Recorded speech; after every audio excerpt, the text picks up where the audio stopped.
അങ്ങനെ ഞങ്ങൾ വാഗമൺ പൈൻ ഫോറസ്റ്റിൽ എത്തിയിരിക്കുകയാണ്. ചേട്ടൻ ടിക്കറ്റ് എടുക്കാതെ നിൽക്കുകയാണ്. വലിയവർക്ക് 30 രൂപ, കൊച്ചു കുട്ടികൾക്ക് 15 രൂപ, സീനിയർ സിറ്റിസൺ 15 രൂപ, അങ്ങനെ റേറ്റ് എഴുതിയിട്ടുണ്ട്. ക്യാമറ, വീഡിയോ അതിനൊക്കെ 200 രൂപയാണ് റേറ്റ്. അങ്ങനെ ഇതൊരു സ്ലോപ്പാണ് കേട്ടോ, താഴോട്ട് സൂക്ഷിച്ച് നടന്നോണം. കാര്യം ഞാൻ ഒരു പ്രാവശ്യം സ്ലിപ്പായി. അത് നമ്മുടെ നക്ഷത്രങ്ങളും നമ്മുടെ വൃക്ഷം ഏതാണ് എന്നുള്ളതാണ് കണ്ടോ.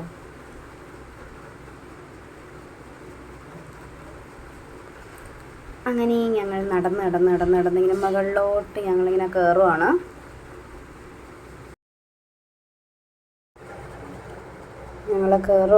തണുപ്പെന്ന് പറഞ്ഞാൽ ഒടുക്കത്തെ തണുപ്പായിരുന്നു, ഭയങ്കര തണുപ്പായിരുന്നു.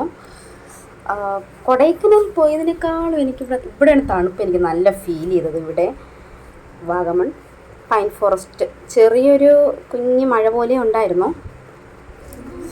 ഇതാണ് കണ്ടോ.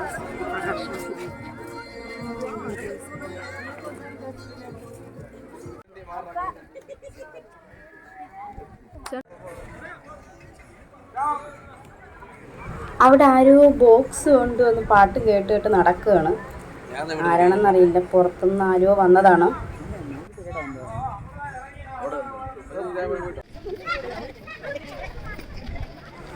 അത് കഴിഞ്ഞ് ഞങ്ങൾ ഇറങ്ങി. കുറച്ച് നേരം ഫോട്ടോ എടുത്തു, പിന്നെ വീഡിയോ ഒക്കെ എടുത്തിട്ട് ഇറങ്ങാൻ സമയത്ത് ഒരു കുഞ്ഞു പർച്ചേസ് വീണ്ടും കണ്ടു. വഴിയൊരുങ്ങി. സത്യം പറഞ്ഞാൽ നമ്മൾ ട്രിവാൻഡ്രത്തിനേക്കാളും കുറച്ച് റേറ്റ് അധികമല്ലേ എന്നൊരു ഡൗട്ട് ഉണ്ടായിരുന്നു അവിടെ. അതല്ലെങ്കിലും അങ്ങനെയാണല്ലോ, നമ്മളെ നാട് വിട്ട് കഴിഞ്ഞാൽ പിന്നെ അവർ ടൂറിസ്റ്റായിട്ട് കണ്ടു കഴിഞ്ഞാൽ പിന്നെ എല്ലാത്തിനും റേറ്റ് കൂടും.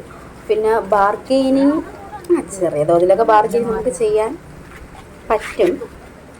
അങ്ങനെ ചോക്ലേറ്റ് ഉണ്ട്, കളിപ്പാട്ടങ്ങൾ ശരിക്കുണ്ട്. അടുത്ത ഞങ്ങൾ വന്നത് മേഡോ. അവിടെ ഞങ്ങൾ അകത്തോട്ട് കയറിയില്ല. ഞങ്ങൾ ഇവിടെ ഒന്നുമില്ല എന്ന് അറിഞ്ഞുകൊണ്ട് ഞങ്ങളാരും കയറിയില്ല. ഇത് ആക്കിക്കുട്ടിനെ വാങ്ങിച്ച ചെറിയൊരു ആനക്കുട്ടി.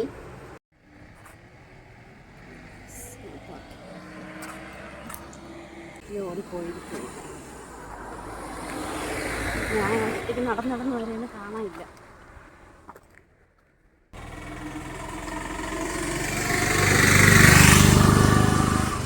അൻകുട്ടൻ്റെ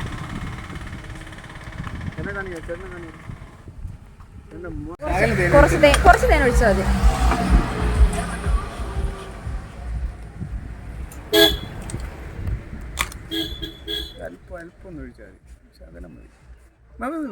കുറച്ച് കഴിച്ചു.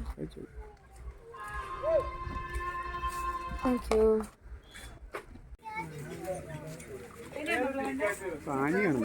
നാലേ ഉള്ളൂ, എന്നിട്ട് 50 രൂപ.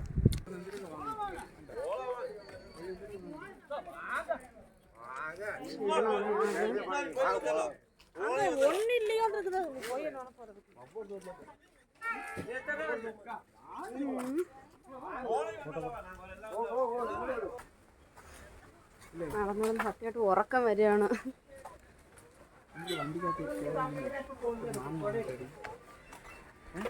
എനിക്ക് വേണ്ട. വീണ്ടും വാഗമണ്ണിൻ്റെ മനോഹാരിത നേരിട്ട് കാണാൻ നല്ല ഭംഗിയാണ്. ഞങ്ങൾ വീണ്ടും നേരെ പോകുന്നത് പരുന്തൻ പാറയിലേക്ക്. അവിടെ എത്തിയിട്ട് നമുക്ക് കാണാം.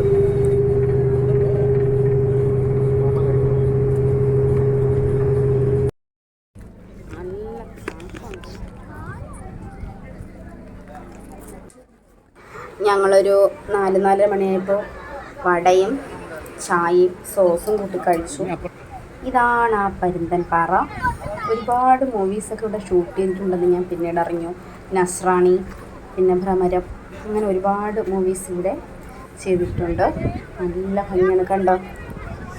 പരുന്തിൻ്റെ ഒരു ഷേപ്പ് പോലെയെന്നൊക്കെയാണ് പിന്നീടുള്ള സെർച്ചിൽ ഞാൻ അറിഞ്ഞത്. അങ്ങനെ ഒരുപാട് കഥകൾ ഇതിനകത്തുണ്ട്. ഇതാണ് എൻ്റെ കുഞ്ഞ് ഇന്നത്തെ വ്ളോഗ്. Thank you.